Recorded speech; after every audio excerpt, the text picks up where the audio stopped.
இதயம் wishes you a very happy new year.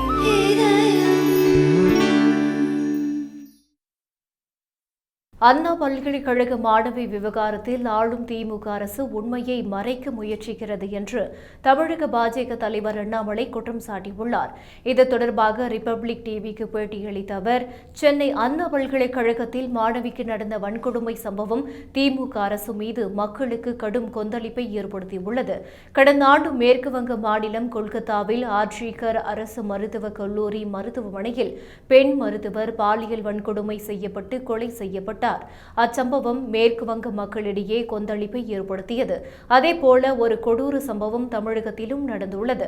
மேற்கு வங்கத்தில் இருந்ததைப் போலவே இங்கும் குற்றவாளிகளை காப்பாற்ற ஆளும் அரசு முயற்சி செய்கிறது என்று குற்றம் சாட்டியுள்ளார். மேலும் குற்ற சம்பவத்தில் ஒருவர் மட்டுமே ஈடுபட்டதாக சென்னை காவல் ஆணையர் பேசியதற்கு உயர்நீதிமன்றம் கண்டனம் தெரிவித்ததை சுட்டிக்காட்டிய அண்ணாமலை, இந்த விவகாரத்தில் ஆளும் திமுக அரசு உண்மையை மறைக்க முயற்சிக்கிறது என்றும், பாதிக்கப்பட்ட பெண்ணுக்கு நீதி கேட்டு தமிழக பாஜக மகளிர் அணி சார்பில் ஆளுநரிடம் புகார் கொடுக்கப்படும் என்றும் கூறியுள்ளார்.